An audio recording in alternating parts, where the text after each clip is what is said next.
Good afternoon, everybody. Thank you for joining the Japan Foundation London's online event. My name is Junko Takekawa, Senior Arts Program Officer of Japan Foundation London.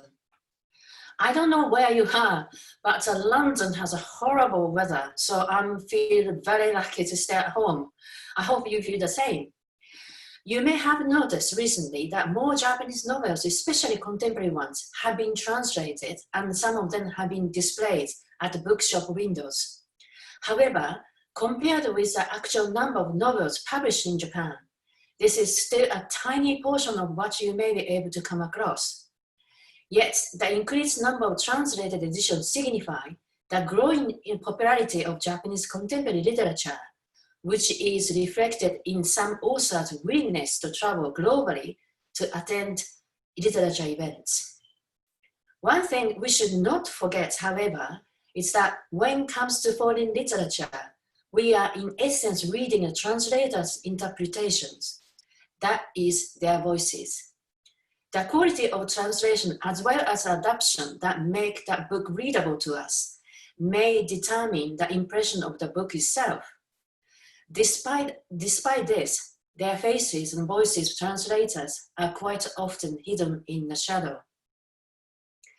Today, we have invited three notable Japanese literature translators to sit on the panel: Professor Stephen Dodd as a moderator, Polly Barton and Ginny Tapley Takemori, as we are showing in the biographies, so that they may explore the practices of translators behind the scenes, revealing the way they bridge the culture and the linguistic gap. It is our hope that this session will help our audience to better understand the translated books you read and love, and the efforts that translators have made, despite that credit quite often appearing far smaller compared to the authors. Next is housekeeping matters. It won't take long, so bear with me. Today's event will be recorded. As we are using webinar function, your name will not be viewable by other attendees. However, I strongly recommend to keep your audio mute and the video off throughout, just in case. If you have any questions for the panelists, please use the Q&A function to send in your question at any times.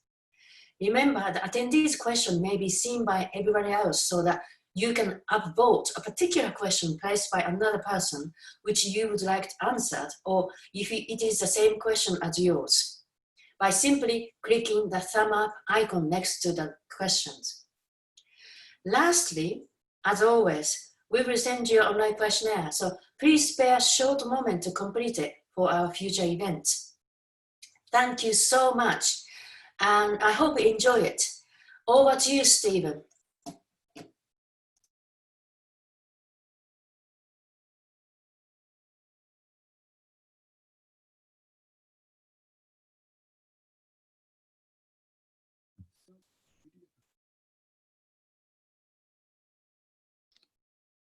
Thank you, Junko. I hope you can see me. So thanks very much for that very interesting, very useful introduction, Junko. You set out some really interesting questions.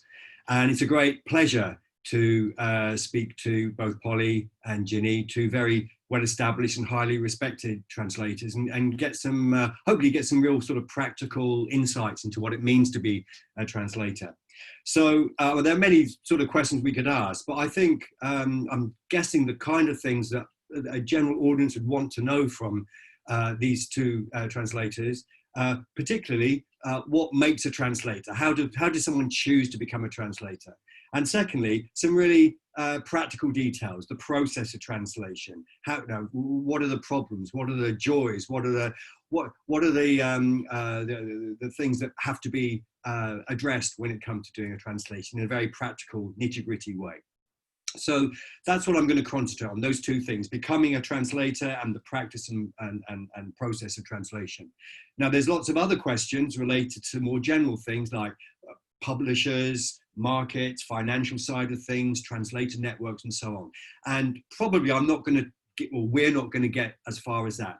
But now, obviously, there's a lot of people watching this who may have all sorts of more specific questions that they want to ask. So please do make good use of that question and answer function, and then and we'll pick out some of those questions to ask towards the end of the webinar, as we call it. So Ginny and Polly, can I just let's start with some really sort of simple stuff, but actually I think it's very fundamental. Why did you become translators, and what makes a person suitable or indeed unsuitable for the task? Ginny, you're on top there, so I'll ask you first and then come to Polly. Okay, well, I came a bit late to Japanese, but I was already very keen on translation and also literature. I was working as a translator from Catalan and Spanish, and I was also working in a literary translation for a literary translator as a foreign rights agent. So I was already very much in that realm. And then I discovered Japanese language and literature, and especially the literature. I became very, very interested in it, and I decided to just drop everything, go and study Japanese. Enrolled at SOAS. That's how but I always did that with an idea of possibly wanting to translate. I thought that that would be something I could do. So what specifically, I mean, I understand that. I mean, as a professor of Japanese literature, I've had lots of students, and many of who are interested in Japanese literature, and many of those people have said, "Oh, I want to become a translator." Now, but some people say, and shall we say, they mean it. I mean, they do become translators. So what differentiates the people who do become and who don't become? Do you think? I mean, hard question. Well, I think it does take a lot of dedication. It takes a long time to get into it and to start getting anywhere in it. It doesn't pay extremely well. So if you want to have a steady job and then a steady income, it's really not going to happen unless you're doing it. You have a different job and then doing translation on the side. I mean, I was working in publishing, so I was already very much in that scene. I was editing other people's translations. So in a way, that gave you a good insight into the. And that gave me a lot. I learned so much from doing that. I learned so much from working in the publishing business, and eventually I decided I was ready to go freelance. So. Okay. And Polly, what about you? What brought you to Japanese literature? Well, translation, I should say. I mean, I feel like for me it was kind of a no-brainer in a sense, because I've just always loved reading and writing, and then also relatively late I discovered a love of Japanese and Japanese books, and translation just felt like the ideal, the perfect way to combine all of those things. And actually, I remember the first time I was ever asked to translate anything, that, I had a very visceral feeling then of like, this is for me, like this is the thing that I've been waiting for, to kind of bring all of these things together. In terms of like what ensures that you actually make it as a translator, I think there are a number of different factors. One, as Ginny says, is dedication, definitely. Like privilege, I think is another one, being able to survive. I think it would be hard to be a full-time translator if you were having to provide for an extended family, say. Okay. Your earnings. I also think that there's something about genuinely enjoying it. I mean, I feel like for me, even if I wasn't translating, the things that I obsess about when I'm translating are the sorts of things that I would be thinking about and obsessing about anyway. So, and a lot of the hard work that a lot of people talk about is sort of what I would be doing in my free time, were I doing was I to be doing another job. So in that sense, like a genuine love, I think, is, as cheesy as it sounds, it's helpful. that's a great place to start, isn't it? I mean, and I mean, in life, you know, if we're lucky enough to be in some sort of job that we love, we're already in a tiny minority, aren't we? So, and it's fantastic to be able to do this. But can I just push a little bit, Polly, that you're talking about the pleasure of doing, you're doing the sort of things you'd like to. So I mean, don't go into complete details, but just when you sit down at a desk at home, like we're all sat at home now in front of our desk, what do you get into? What is it that you think, oh, this is fantastic? What is it? I feel like it's a kind of, I conceive of it quite spatially. Like I enter into a space that exists between the two languages. Yes. And, you know, I'm kind of coming and going between them, but it's like, I don't know, a ghost living in the crack in the wall or something. It's like that kind of feeling. And like, that feels like a very comfortable and familiar place to be, but also quite an exciting one. Ginny, what about you? I mean, what thrills you about translation? You know, the process. Everybody describes it really, really well. There's something very special about being between two languages. Yeah. And I just really enjoy the process of working out what's going on with this text in Japanese and how can you bring that alive in English. And I just really enjoy that process. It is kind of a magical process in a way, because it's I know there's a lot of translation theory and all the rest of it, but that's the last thing I'm thinking of when I'm actually translating. And it's very much like getting into the world of this novel and trying to bring it alive in another language. It's a very special process. So I mean, clearly, and obviously I would agree that there's a huge pleasure in translation. But so Ginny, that's the sort of heaven side of things. I'm going to William Blair. What about the hell? What's the hell of translation? Or is there? Well, maybe there isn't one for you. Well, I guess the bit that I enjoy least, although I can't say I don't enjoy it though, but I think the very, very first pass through is a lot of hard work of getting, you're working out details, you're working out how you're going to use the voice, the language, whatever. Okay. There's a lot of details, and then there's a lot of, I don't know, if you're doing a historical novel, there'll be a lot of terminology that you have to look up. There's a lot of dictionary work or researching that goes into it. There's a lot of legwork, and well, I find that this is a hard work. But I enjoy it, but it is the hardest bit. It's when I do the rewrite, when everything starts coming together, that I start feeling really happy. And we'll come back to those more, the more detailed side of things in a moment. But I don't know, Polly, do you have any idea about things that you don't like about translation for you, or is it am I asking the wrong person? No, you're not asking the wrong person. No, for sure. I mean, there are times I think of it maybe more in terms of texts. Like there are times that certainly when I was starting out, and even now, for some reason or another, I'm asked to, or I feel that I should be working on a text, which isn't necessarily, exactly the kind of translation that I would want to be, that I would choose to engage in, all things being equal. Yes. And I think sometimes I find that quite difficult.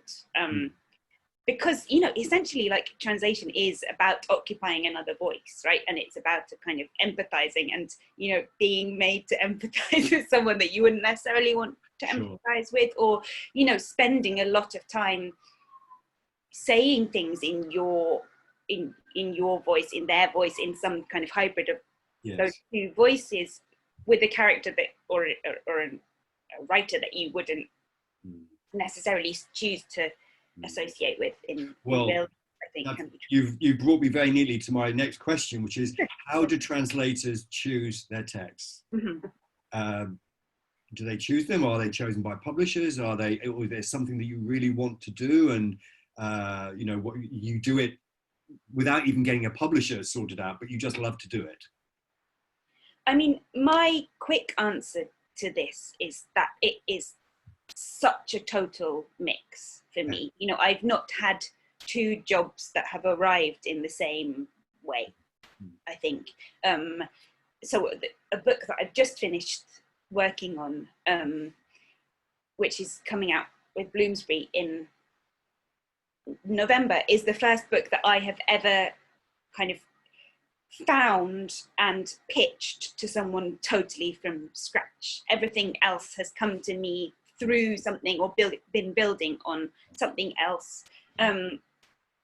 So it really is very, very varied, and it's hard to sort of talk about any uniformity of experience. I think the one thing I would say is, just as, you know, gradually I'm becoming more established, I do have more people approaching me, and what that means is that I have more of a liberty to choose. So it's not necessarily that I would be locating the books and from myself, but, you know, publishers will approach me with different things, and if there's something that I just don't agree with, which is not to say that it's not a good book and that I don't want it to be translated, but it's just not something I personally feel comfortable working with, or don't think that I could do the best job at, then I will just say no. And that, again, is like a hugely privileged position to be in, and it's taken me a bloody long time to get. Right.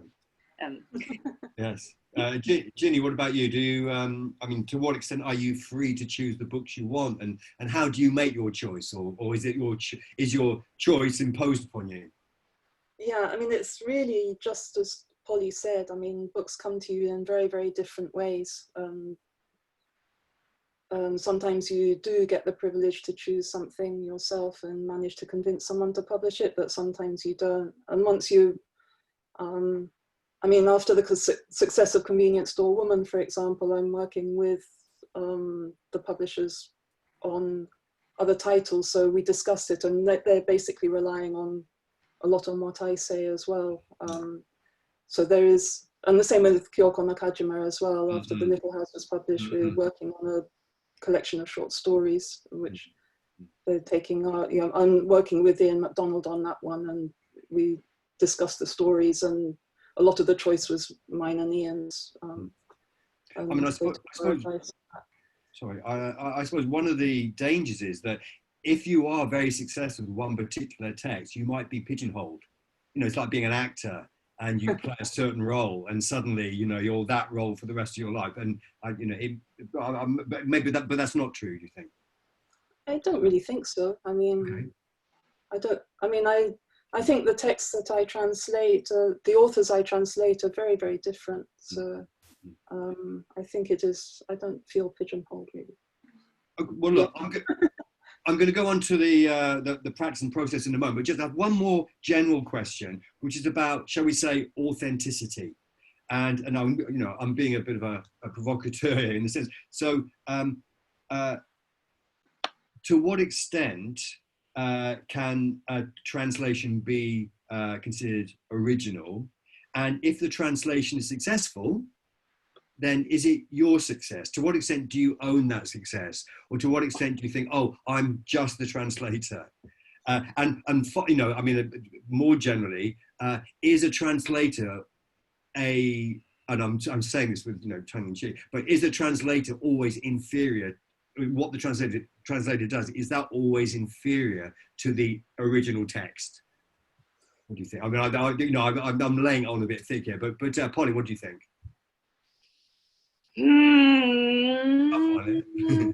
No, I don't think I don't think it's always inferior. Okay. I think I have read translations which shall remain nameless and which have nothing to do with me, which I think are superior to the original. Right. And you know, I think all of this stuff is such a conceptual minefield, and it's so difficult to talk about. You know, I also write, and a lot of the time when I've written something, yes, I don't feel like I have written it. You know, I feel like I'm translating a voice inside my head in some way. And I think, you know, all of this stuff about whose is it and whose isn't it and who gets the credit is very much, you know, dependent on the society, but like speaks to the fact that we live in a society that is obsessed with, you know, with credit and so on and so forth. Whereas I don't think that ideally that is how things would be. You know, we would all just be glad that a text existed in the world and not too worried about who it was who'd written it. That said, I think that something I think about a lot, and I think I've thought about this only since I've sort of started writing and you know, or my writing has been getting out into the world, is, you know, occasionally I'm asked to write proposals or something like that for the stuff that I do. And I find that a really very difficult thing to do. But if someone asks me to speak about or write about a book that I've translated, there's nothing more nothing that I love doing more than that, and kind of, you know, bigging that book up and being its advocate. And I think that in that way, having a kind of an author-translator combination is a very nice relationship, because it means that you're not forced to be blowing your own trumpet all the time. You've got someone else to do it for you, and someone else who in some ways is a lot better placed to do that, because they have some slightly more of a objective view in some sense. Interesting.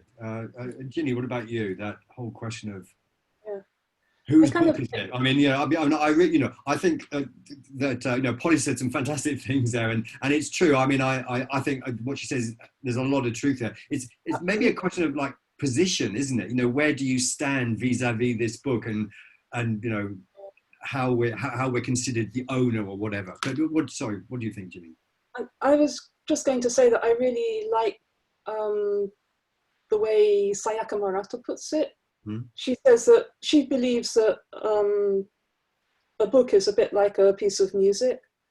A score is like a musical score. The book that she produces is like a musical score, and it needs the readers to complete it. It needs the readers to perform it for that score to be completed. And with the translator, she says that her translators, she has a lot of translators. All of her translators are making new scores, so that book or that piece of music can travel further out in the world and reach other readers who are then going to perform it and complete the book in a further way. And I think that's a really nice way to put it. So I don't, But in terms of visibility, I mean, I think it's kind of important for translators to be visible, partly because you are working closely with an author often, but also it does help to get better conditions to work with. Yeah, if you're more visible as a translator, as Polly said earlier, you get more people coming with jobs for you, or you have a bit more say in what might get published, for example, or you begin to get a little bit of leeway in what you can do, and I think that's important. And you might get better financial terms as well. Yes. Can I add one thing? I sort of feel like when a translation is bad, everyone is very, very happy to say that it's the translation that has ruined that book. You know? But when a translation is good, it's like, oh, well, it's the book that's good. Like, a translation should be invisible, obviously, like everyone talks about this. But I think that, you know, that really has implications for how we should be treating translators as well. And we should kind of remember that. And you know, just because that's what I do for a living doesn't always mean that that comes naturally to me as a way of thinking when thinking about other translated books. I think I have to keep, you know, it's a daily process to kind of remind yourself that actually what you are reading is the words of the translator.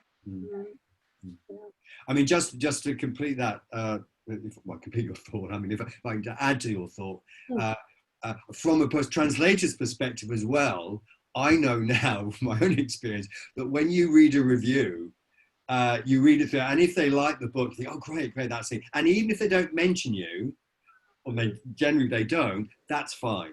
Because the worst thing, the thing you dread is at the end, what a great book, what a shame the translation is so wooden, or something like that. I mean, that would just crush you, wouldn't it? So, you know, I mean, yeah, okay. Can we go on to some more practical details then? I mean, there's all sorts of questions about the practical process of translation that I'd like to hear about, but let me just spell out or set out a few and just see how you know, pick these up. So when it comes to, particularly in Japanese, and for those people listening who know Japanese will know that there's a very distinct differentiation between men's language and women's language, or, you know, you can see it. I mean, then of course that can be subverted. You can have camp language, you know, men who use women's language as a form of camp. So all sorts of, as in every language, but particularly in Japanese, there you can just see from certain particles that it's female language or male language, whether that's what's actually happening or not. So there's, in terms of gender, in terms of dialect. What do you do if someone comes from the Tohoku region or Kyushu and they have a different, they use different words or have a different accent? Well, okay, well, let's start with that. So maybe Ginny, should we move on to, what about you, Ginny? Any ideas about the problems of this and how you deal with it? I'll give you an example for the first one.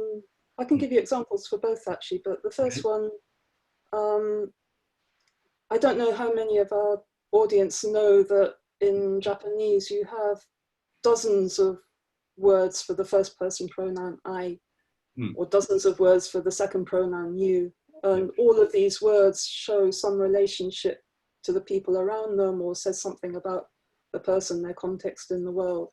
And of course you don't have that in English, so you have to sort of try to bring it alive in a different way. But it can also, the example I was going to give you was from a very, very short story that Sayaka Murata wrote last year for a performance at the International Manchester Festival. It's only about 1,000 words. It was called Culture Shock. But the very first word in this story was boku, which I thought was very interesting because Sayaka Murata doesn't really write from a male perspective. Her protagonists are always female. And I was thinking, you know, like, I think that's kind of important. I have to get it across that this is a male character. And I was like, how am I going to do this? You know, like, it's only 1,000 words, a really, really short story. And my first draft didn't have any mention to a male. And then finally I worked out, at one point this character meets an old woman who at some point says to him, oh, kawaiso, you poor thing, was my first attempt at that. And then I realized, I can do it there. I can put, oh, you poor boy. So I got it in there, but in Japanese, it's there at the very, very first word, which I couldn't do in English. But I did manage to get it later in the story, so it does come out. I mean, what you said actually reminds me of my favorite Murakami Haruki book is Harbor Wonderland in the end of the world. Yeah, the two Watashi Boku. Yeah. Exactly. So you have these two different worlds. One is inhabited by Boku, I, and one by Watashi, I. And that's hard to, and what does it mean? I mean, apart from the fact that, you know, what does it signify is important. Yeah. But Polly, what about you? I mean, I'm sure you have some more, Ginny. We'll come back to you in a moment. But Polly, any sort of practical issues that you find that, well, you have to grapple with, particularly in Japanese? I mean, what Ginny just described feels so familiar to me. And that sense as well of like, this is it, this is my chance where I can put that thing from earlier in, you know, like that is such a common thing, I think, because it's rare to, especially with those kind of the pronoun issues, it's rare to be able to just squeeze it in. I mean, speaking about gender, the gendered language obviously can be an issue, but you can have whole swathes of conversation in Japanese without any, you just have the conversation quoted because it's perfectly obvious who is speaking, whereas when I'm translating I find myself just he said, she said, he said, because otherwise it's not clear, and that's required. I think on the flip side of that gender thing, something that I find a lot recently is that English forces you mostly to pin down the gender of a postman or a tree or anything. If something is personified, then it needs to have a gender. And I find myself writing emails sometimes to people, lists of questions to authors, and all of them is like, on page 67, is this a man or a woman? Page 112, is this, and I sort of end up hating English for forcing us to do this. And I think that, increasingly editors are more happy with they, as a kind of, somewhere between a non-specific pronoun. But I think that's only very recently, and until a few years ago, that was striked out from all my manuscripts. I mean, that's an interesting point you've just made, which is that what we think is right, or shall we say, a suitable and appropriate way of translating changes over time. Because I mean, if one thing that's really in the last ever since I've been teaching, like 30 years or so, gender has become extremely important, well, in all sorts of areas. But one reason why Japanese literature is so interesting and so fascinating, so many feminine, just people like Japanese literature, is precisely because the powerful presence of women, as well as, obviously there are very powerful, important, influential male writers as well. But there's something very interesting about that question of gender. But Ginny, I wondered, you said something about, you might have something to say about dialect as well. Yeah, the dialect idea. I think dialect is a very difficult thing, especially if you've got a whole book in dialect. I don't know if I could tackle something like that. Well, I mean, if I did, I'd tackle it. I would have to leave the dialect side out, probably. Something like Tanizaki's Manji, which is all in Osaka Ben. Yeah, I know. I mean, but what I really, really would find difficult is if somebody puts that into some existing dialect already, like Scottish, for example. Yeah. So you've got, people in Kyushu speaking in a Scottish accent. I mean, that just does not do it for me. Yeah. But I had an interesting experience recently in translating Kyoko Nakajima's The Little House, because she just has a few passages in Yamagata Ben. And she only puts it in there for a bit of flavour in the text, and she does it very, very well, and it's kind of fun. And I thought, okay, maybe I can do something with this. So I tried doing it, and the way I did it was I normally, when I'm translating dialogue, for example, I can hear the characters talking. I know what I want them to sound like in English. But doing this dialect bit, I decided I couldn't hear it at all. I just did it visually. So I probably took elements of various different dialects and just put them together, but made it look visual on the page, so readers can see that this is meant to be dialect. But I did an event in Tokyo, and the moderator at that event noted that I translated these passages in dialect, and he says, "Can you read them for us?" And I was going like, no, I can't. I don't know what they're supposed to sound like. Yeah, which I thought was an interesting revelation to me at the time, because I hadn't quite realised how I'd done it so visually. But that doesn't mean it was not successful. It means that you're dealing with a written, a visual representation of sound, as opposed to a kind of oral representation of the sound. Yes.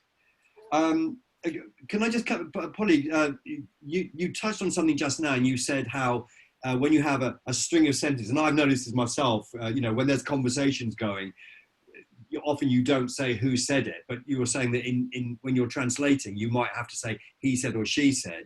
So that brings me to a slightly more general question related to how close to the original does the translator have to stay? So and there is this is a story that I've heard, I assume it's true, it could be apocryphal, but a couple of years ago I was in France and someone was talking about, she translated a text from Japanese into French, and the publisher got in touch with her and said, I assume this is true, I've counted the number of sentences in this chapter, and you are so many, you are like, you have 10 sentences missing. What happened? Now that sounds, of course it sounds, that is a ridiculous example, but it does, there's an underlying question there about anxiety, about being, shall we say, honest to the text, or if there's such a word. So what, do you add sentences? Do you add context and so on? Polly, have you got any ideas about, or any, thoughts about that?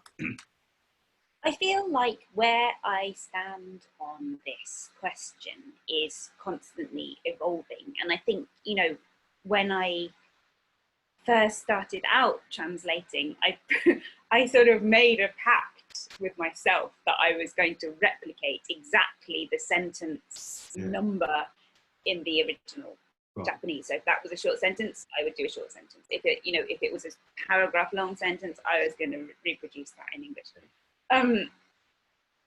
I abandoned that policy pretty quickly, and I think ever since then, kind of as I've grown and developed as a translator, but also as I've worked more and more with editors and kind of understood what kind of, seeing through the comments of the editors more how this text is coming across to someone who has no access to the Japanese, I think I've become more and more, I suppose,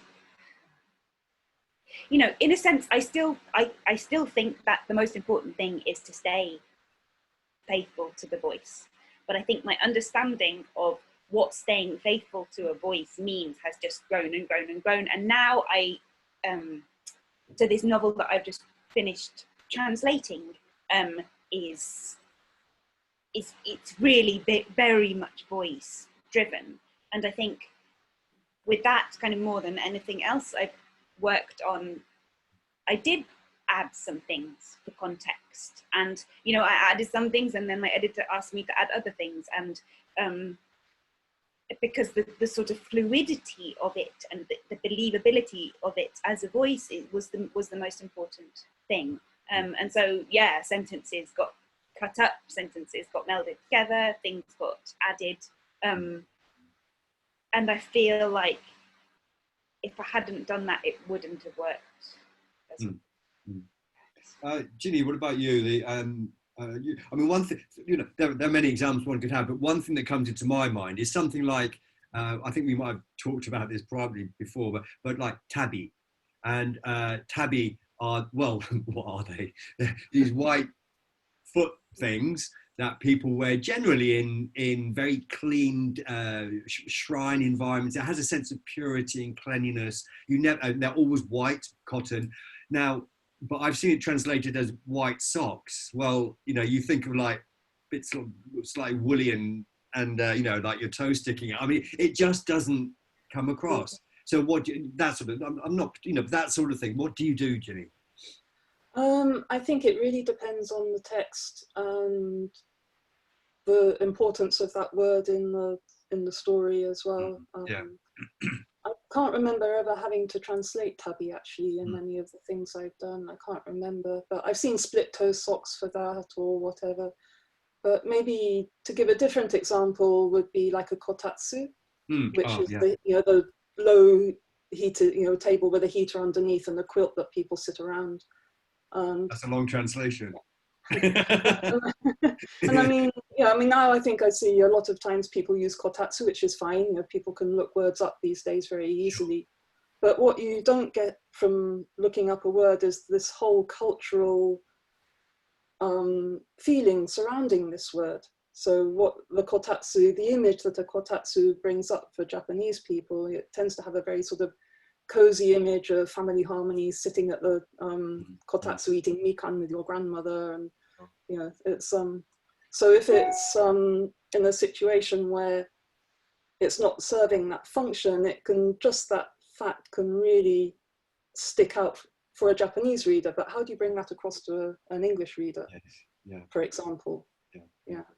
I mean, I had was something I'm working on a translation at the moment, and there is it's in Sendai, and it is the Gokoku Jinja, I think, the sort of like protecting the state shrine. It's a kind of memorial for the dead. It's a Mishima novel, so obviously it has all sorts of, you know, implications, political implications, and so on.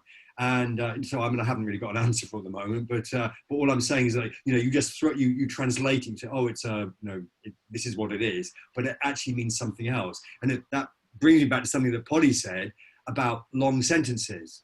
And it's true, there's a lot of, you know, well, it depends on the author, but say someone like Tanizaki, an older writer, tends to write very long, meandering, mellifluous, beautiful sentences.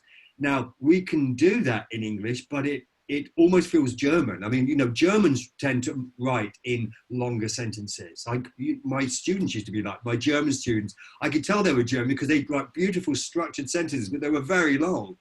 And it just feels different. So even if you do translate it, shall we say, honestly, well, what does it mean to be honest? Because if you've honestly translated a long sentence, you haven't honestly translated what that long sentence feels like to the Japanese reader. So, absolutely. And I think always you have to ask yourself, who are you translating for? Sure. Yeah. So, now, are you translating for the original author, or are you translating for your readers? Sure. Yes. Most of I mean, I think there are different answers to that question. With what I do, most of the time it's for the readers. You know, more like commercial fiction rather than, I mean, literary fiction, but for a commercial outlet rather than for academic purposes, for example. Or I think there are different things. Yeah. We're coming towards, we've only got a couple of minutes before question and answers. So, well, Polly and Ginny, if you have anything else you want to raise, one thing that I haven't come to is what about tone? What about humor? What about irony? All those, I mean, yeah. So, anything you'd like to raise, Polly? That I mean, I think just to add to what the conversation you were just having there, I think the question that I always ask to myself when I'm translating these days is like, what is this doing here in this text? So with kotatsu, like, exactly. What function is this serving? You know, there's no point including a huge dictionary definition if no one is going to benefit from that. And you know, even like, so to go back to the dialect question, recently I had a guy who was speaking in Osaka dialect. Just you know, he was not a major character, and I said, rather than translating it into and recreating the dialect, I kind of mentioned that he had like a Kansai lilt to his voice. But then I asked myself the question, like, what is this doing here? Why is he speaking this dialect? It's obviously not a random choice. And what is this serving? And then you look out whatever kind of character that is supposed to be developing in some way. You try and find sort of little ingenious ways to drop that in throughout, I think. And you know, however hopeless it feels, I think there is usually some way at least to kind of bring you slightly closer to that, and it's just having that awareness. I think is really important. Ginny, any more final thoughts before we move on to questions? Yeah, no, I think Polly puts it very, very well. I mean, translation is really like a series of decisions that you're making all the time. And on one level, you're dealing with words, but on another level, like what you're trying to convey often lies beneath the surface of those words as well. So there's no sort of simple way to do it. You have to get into the world of this book and into the minds of the characters and and you have to try to really work out what's going on and bring it out as best you can, I think, into another language. That's what I'm always trying to do. That's what I always aim to do. And I try to stay as close as I can, but it has to work in English. Yes. It has to work. I mean, I don't want readers to be stumbling over things which are just awkward or which aren't awkward in the original. If it's awkward in the original, then sure, yeah. But if it's not awkward in the original, then it's just destroying the story for the reader if it reads awkwardly in English. So. I mean, just this. I mean, personally, I'm really interested in this whole question of like the tone, the feel for it. And I have definitely not translated much as you two, but even in my experience, I've found that when the first draft is really just trying to get the meaning, and in a way, for me, it's quite not depressing, but it's slog. It's a real slog just to get through and find out what's happening, because everything's new. But then after that, maybe like the third time through, if I'm lucky, I begin to think, oh, this is the tone of the thing. Now, it may be right, it may be wrong, but in a sense, I mean, this brings us back to the voice that Polly was talking about. The voice, we have to find the voice. Now, whether it's the voice, that is the voice of the author, or whether it is the voice that, I don't know, what can we say, that seems most appropriate for the translator, then that's debatable. But in a way, everything we do is an experiment. It is an attempt at something, and someone else may come along and retranslate something in a very different style. But look, it's time, I think, to listen to some, or to put forward some questions.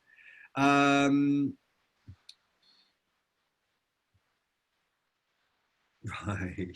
I've never done this before. Oh, here we are. Okay. Here's a question for you. Had a lot of people want to ask. How do you frame your translation in relation to the publisher's target readership? How much to transliterate or gloss? How much to transpose culturally? Well, in a sense, that's sort of touched on what we've been talking about, isn't it? But perhaps should I pick out the question of the publisher's target readership? This is like a different angle that we haven't really looked at that much. In a sense, it's the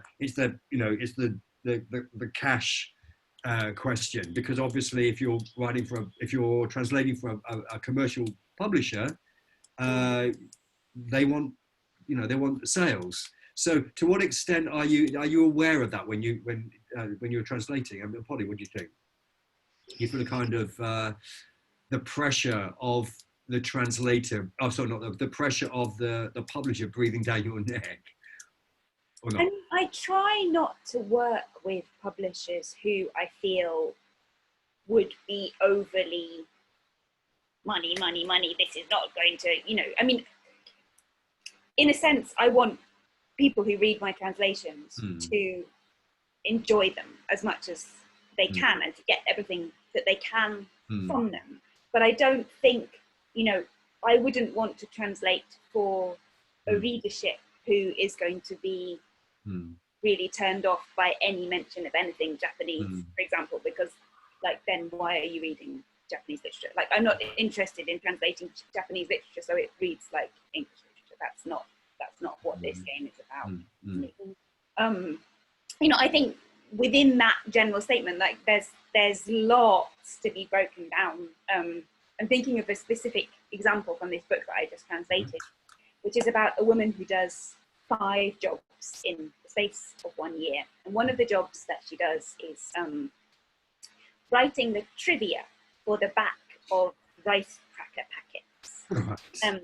And she has to kind of come up with the ideas for these. And she decides that her field of expertise is going to be the Japanese language. So she has one theory about kind of kanji in your name, and one series about the etymology of Japanese words. And I remember when I kind of came to this as I was translating, I was like, oh God, what am I going to do with this? And in the end, it was, I just translated what it said, and I didn't make it about English. I made it about Japanese because it's a story based in Japan, and it was very clear that that was the only way that it could be, and it sort of worked. The only time that I had to shift to English was when she was kind of talking about, there was this section where she started analysing the etymology of every single word that came into her head, and when it got into that, then I had to kind of switch into English, and of course that requires a suspension of disbelief on the reader's part. But you know, reading a book in translation is in itself a suspension of disbelief. Yes. So I think you can kind of borrow something. Actually, just listening to you talk, it reminded me of you know, I did this Life of So, Mishima, Life of So, and there's a section where someone writes to the Hanyo, the main character, and she's basically illiterate. So she writes with the wrong characters. And so, for instance, instead of writing like seikatsu, you know, life, she writes to different characters. And then in brackets, in the original, he puts a question mark and writes the correct characters, saying, oh, maybe, you know, maybe she means this. Yeah. So, like you, I thought, that, well, I didn't think that. I thought something else, but I don't know. Goodness, how do I do that? And I think I probably said something like LAIF.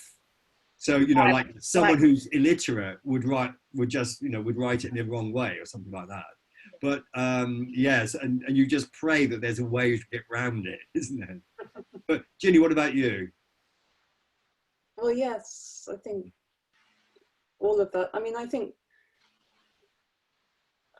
nobody's mentioned subtitles, but on the whole, I would never use subtitles. But I have done subtitles when the publisher has asked me to include them. Footnotes. But yes, sorry, not subtitles, footnotes. Yes. Oh God. sorry. Yeah. Getting confused here, yes, but yeah, footnotes. And I mean, normally I wouldn't do that, but then I mean, I was translating, I don't know, Kodo Rohan or something, you know, like it's very Meiji, Izumi Kyoko, like Meiji period authors, where I thought that, you know, you can actually give readers some really interesting information in footnotes if the publisher wants it. Yes. So, I mean, I'm not necessarily averse to doing it, but I would never normally, I avoid them like the plague for sort of most of the things I do. You know, I try to find solutions. I would imagine that most publishers avoid it as well, because if it's a commercial publisher, the moment you put a footnote in, it's an academic text, isn't it? It's a scholarly text. So, but can I want to bring in a few more questions. Do you speak with native speakers to give additional insight? And this is an interesting question for me also, well, I'd like to ask, because you know, I don't have a Japanese partner, and there's always part of me thinks it must be easier if you've got a Japanese partner, because you can always say, what does that mean? But I suspect I'm not correct there. But Ginny, can I start with you about, you know, well, yeah, I mean, I always ask my husband. You do? Yeah, when I'm translating, I don't ask him like as I'm going along, but when I finish my first draft, I always have a load of questions, and I always ask him first. Yes. And sometimes he can answer them, sometimes he can't, and then hopefully I have access to the author, and then I'm going to ask the author as well. Yeah. And sometimes I might ask other people if I'm happening to talk to them. But yes, I do. Yeah. I do talk to native speakers about. You know, what image does this give you, or you know, especially cultural, images and things like this, the feel for this. Holly, what about you? Do you, I mean, to what extent do you draw on the native informer, shall I put it that way? I don't have a Japanese partner, right. But I do ask native speakers, and I feel like it's important. And I kind of have a few people that I ask and sort of direct different kinds of questions to different people. You know, I'm not a native speaker, you know, and I think I used to feel a lot of embarrassment and shame about that. I don't, like, but I also realize that I need to take steps or, you know, do all that I can to kind of make up for that. It's kind of related to that, but another interesting angle. How often, should we start with you, Polly? How often do you get to speak with the original author about the general feel and specific linguistic nuances? I suppose more generally, is it useful to be in touch with the author? My theory is always dead authors are always the best authors because they can't answer back. I mean, that would terrify me. But what do you think? I mean, the last few books that I've translated, I have been in touch with the author, like at the very, very latest stage, to ask a handful of questions, I would say, maybe 10 questions, 8 of which were, what gender is the bus driver? And 2 were kind of more, I think the more interpretive stuff which focuses on interpretation, I usually will consult, other friends or native speakers first, and then kind of as a last resort, ask the author. I mean, so I've translated a book called Where the Wild Ladies Are, which is a collection of contemporary feminist reinterpretations of traditional Japanese ghost stories, and it's quite creative, and the author is herself a translator, and we are relatively good friends, and there were a couple of parts in that where I felt like the best thing for the English text would be if I could rewrite the original very slightly, and I got in touch with her. It was the sort of thing that I wouldn't feel comfortable doing without permission, and I got in touch with her to ask if that was okay, and she was absolutely like, yes, please go ahead with this. But I think it would have been quite difficult if she'd been alive and not consented to that. Sure. And if she'd been dead, I don't know what I'd have done. Right, well, you can do what you like. That's my theory.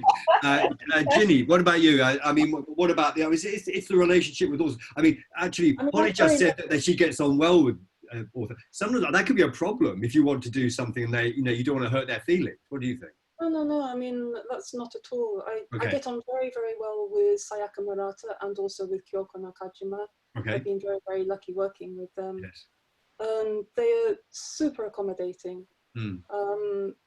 I always try to get my translation as good as I can get it and try to resolve as many questions as I can. And then I usually get together with them and we just go through remaining things. And I feel free to ask them whatever, they just love being asked questions, actually. They like it. They like the fact that I'm reading their text so closely, and they're so flattered by, like, you're just putting so much work into this, they really like it. Sure. And it's great for me because then I can get, for example, in Sayaka Murata's latest book, Earthlings, I asked her to draw the layout of the house and the village in the mountain, which a lot of it is set in. And not only that, she had videos of it on her phone because it is actually a real place. Yes. And so it's based on a real place. So she showed me these videos and things. So it was wonderful.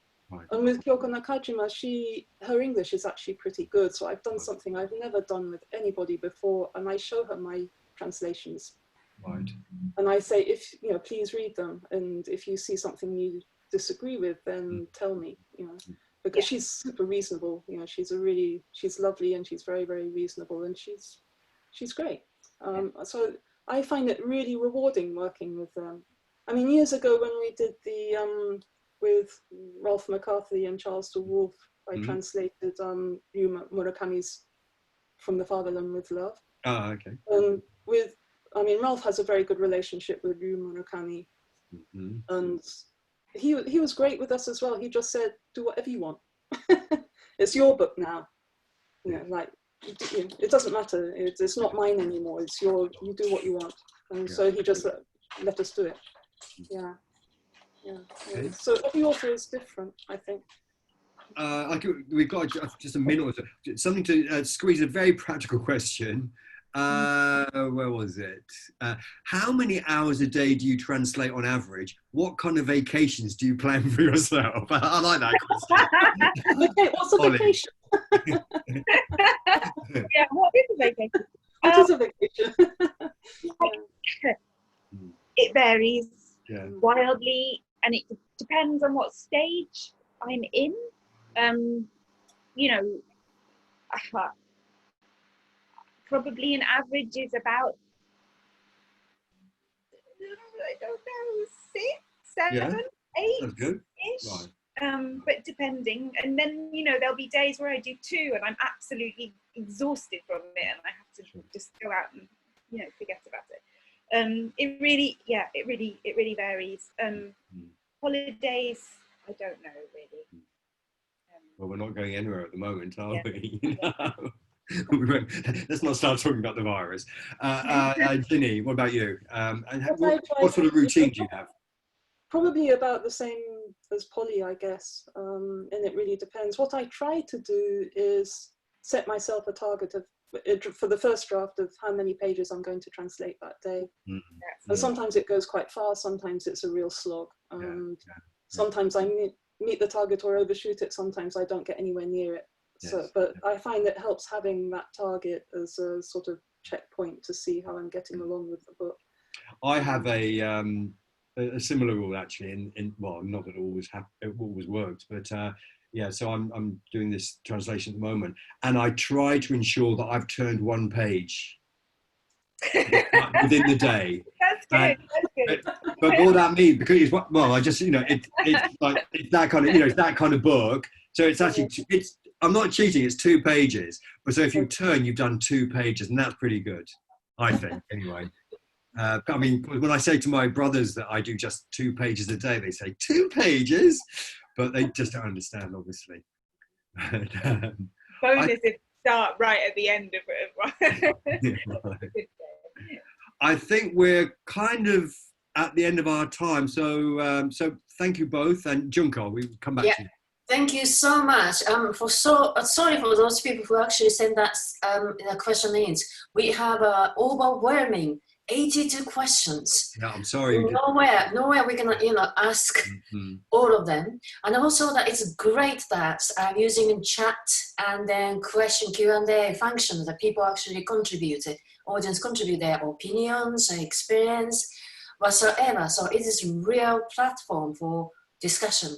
Just we are unfortunate we can't see all of that audience faces, but I hope that everybody enjoyed it. We, Japan Foundation, try to continue organize similar sort of, you know, events, because literature is very, very important to us. So please tune in our website and then social network, you know, Facebook and Twitter. And if you don't read any of the books that Polly and then Ginny and then Stephen Dodd translated, please pick up, you know, books. Now shop is open, or you can order online and then enjoy their literature, you know, translated books. So thank you so much, you know, for all of you speakers and then those attending this event. Thank you so much, and I hope that you have a very good afternoon. Thank you.